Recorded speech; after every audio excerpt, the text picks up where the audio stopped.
beginner summary for this time period, we're going to see some changes. The early Northern Renaissance saw a lot of art flourishing in the areas of Ghent, of Netherlands, the lowland countries, Brussels, Belgium, cities area. What we see is a change now with the high Renaissance in the north, the European country of Germany. And one of the biggest changes that we see in this area is the Protestant Reformation. So this is 16th century, the time when Martin Luther, 1517, hangs the 95 Theses on the Wittenberg door in Germany. And he mainly has an issue with the Catholic Church. He's a Catholic monk, but he is reading Latin and reading the Bible and understanding that salvation comes not just from works, as the Catholic Church has been preaching, but from grace. So he takes issue with indulgences, where you would have to pay money in order to help build St. Peter's, but to save one of your family members.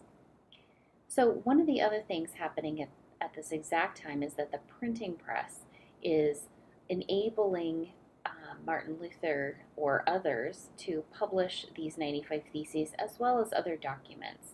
So this is kind of the medieval Twitter, if you will.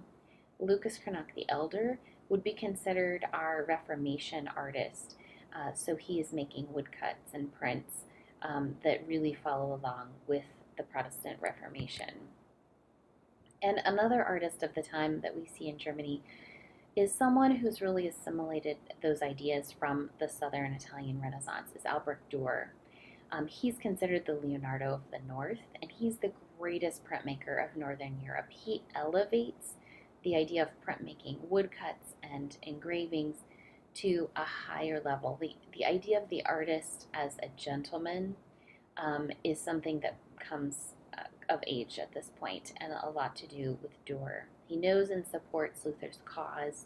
Some of his main works are his self-portrait of 1500, as well as the Four Horsemen of the Apocalypse, and he had a whole series about the apocalypse. Some other things that we see change during this time period is we have some new and unusual genres. So because we are in Northern Europe, this is not a place where there's a focus on Greco-Roman ruins, because there aren't any. So what we see mainly is a focus on observation of nature. So we don't see this obsession with classics. We also see some unusual genres during this time. We have a lot of symbolism to tell a moral story. We have Bruegel, who paints beautiful landscapes with meaning to them. We have Hans Holbein, who is our famous portraitist at the time, who does religious work in the beginning, but then goes to work in a princely court, so is making a living that way.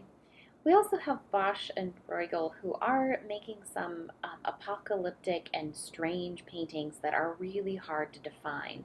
So as you look at those images, try to look at them and know that it's really hard to understand and assimilate those. In Spain, we see El Greco, who has a blend of styles. It's hard to define him.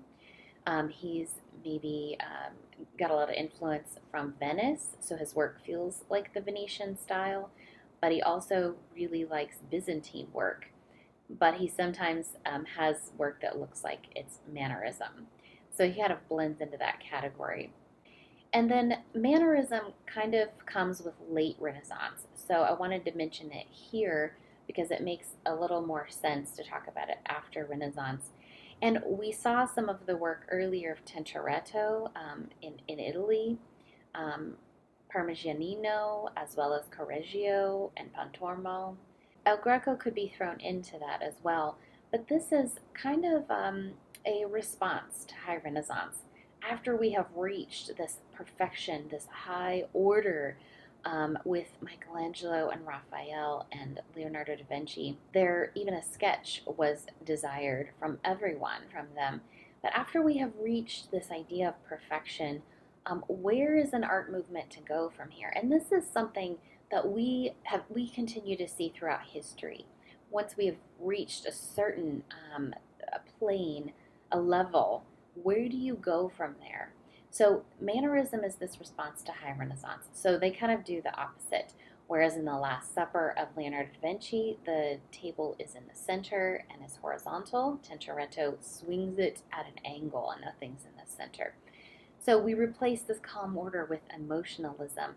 We have long figures and delicate, pale skin rather than the understanding of three dimensionality and perspective. We have this unreal lighting situation, and oftentimes colors are very odd or off or lurid, and just you wonder what's going on with this painting.